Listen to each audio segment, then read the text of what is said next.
दोस्तों महाभारत का युद्ध क्यों हुआ था और कौरव क्यों हार गए थे? इसके 3 कारण थे दोस्तों। वो 3 कारण कौन-कौन से थे? पहला कारण था शकुनी। शकुनी हमेशा कपट ही कपट करता था, तो योद्धा कभी कपट नहीं करते। वहाँ पहला जन्म कपट का हुआ। और दूसरा था दोस्तों, शकुनी ने वो कपट रचा जो कुरुवंश के विनाश का कारण बना। वो था द्विविध क्रीड़ा, जिसमें सारे पांडव हार गए थे और द्रौपदी को भी हार गए थे। और फिर जो कौरवों ने किया वो सबसे गलत था। उन्होंने क्या किया कि दुशासन ने द्रौपदी का मतलब बाल पकड़कर घसीट कर लाना और फिर साड़ी का पल्लू खींचना, ये उनके विनाश का कारण बना था दोस्तों। और द्रौपदी की तो रक्षा श्री कृष्ण भगवान ने कर दी। अब प्रतिज्ञाओं का स्टार्ट हुआ। भीम ने पहली प्रतिज्ञा ली उसी टाइम जब द्रौपदी के चिर हरण खींचने के बाद वो असफल हो गए थे। तब प्रतिज्ञा ली कि मैं मेरे पूर्वजों को साक्षी बांध के यह प्रतिज्ञा लेता हूँ कि मैं एक दिन इस दुर्योधन की जंगा, जिस जंगा पर ये कह रहा है ना कि द्रौपदी बैठ जाए, उसी जंगा को मैं तोड़ूंगा, ये मेरी प्रतिज्ञा है। और दूसरी प्रतिज्ञा ली नकुल ने कि मैं इस शकुनी को मारूंगा। तीसरी प्रतिज्ञा क्या थी? वो थी अर्जुन ने ली कि जो कर्ण द्रौपदी को बहकावे में आकर वेश्या बोलता है, एक दिन उसका सर कटा हुआ दिखाई देगा, ये मेरी प्रतिज्ञा है। तो वहाँ से जड़ डली थी इस महाभारत के युद्ध की। और आगे जाकर यही प्रतिज्ञाएं इन कौरवों के विनाश का कारण बना। और तीसरा कारण था दोस्तों अभिमन्यु को निशस्त्र, जब उसके हाथ में हथियार नहीं, तब एक साथ सात सात योद्धा मिलकर उस निहत्थे, वो भी बालक है, उसको मारना उनके विनाश का कारण बना। उससे क्या मतलब, श्री कृष्ण भगवान ने कहा कि जैसा तुम करोगे वैसा हम भी करेंगे। जब तुम शुरुआत कर सकते हो तो हमारी क्या दिक्कत है?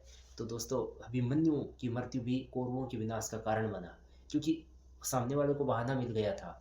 भीष्म पितामह, जिसको सीधा मारना असंभव था, सिर्फ कपट से मारा जा सकता था, तो उसको कपट से मारा। सामने शिखंडी को खड़ा कर दिया।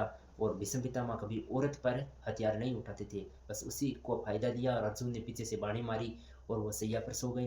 फिर थे द्रोणाचार्य, जो मतलब जिनके हाथ में जब तक शस्त्र है तब तक उनको मारा नहीं जा सकता। तो उसमें क्या किया श्री कृष्ण भगवान ने?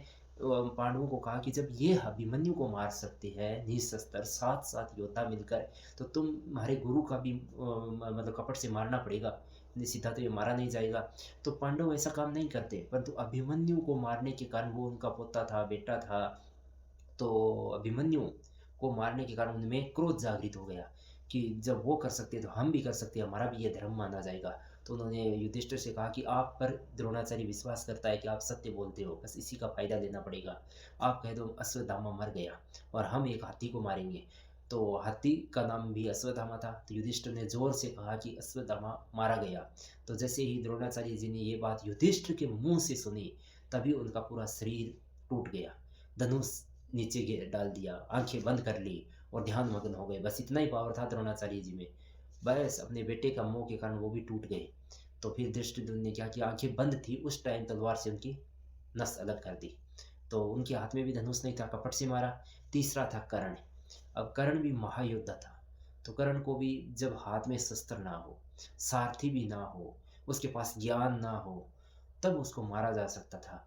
तो उस टाइम भी यही हुआ, उनका रथ भूमि में धंस गया, पास में धनुष नहीं था, उनका ध्यान चक्का चक्का निकालने में था। उस वक्त श्री कृष्ण भगवान ने अर्जुन से कहा कि बाण मारो, जब ये कपट कर सकते हैं तो तुम भी कर सकते हो, ये तुम्हारा धर्म ही माना जाएगा। तो वो जड़ थी, ये 3 कारण थे। कौन कौन से थे? शकुनी का कपट, द्रौपदी का चीरहरण और अभिमन्यु को छल कपट से मारना। कपट ही कौरवों के विनाश का कारण बना था। यदि कपट ना होता ना, तो दोस्तों पांडव कपट नहीं करते, परंतु उस वजह से, उनके कपट के कारण कपट उन्होंने भी किया।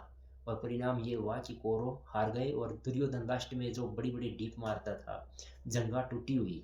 क्योंकि भीम तो अपनी प्रतिज्ञा पूरी करेगा ना, उसने प्रतिज्ञा ली थी अपने पूर्वजों को साक्षी मानकर, तो वो तो अपनी प्रतिज्ञा पूरी करेगा। चाहे युद्ध, चाहे कौन सा ही हो, चाहे गदा युद्ध हो, चाहे कौन सा भी युद्ध हो।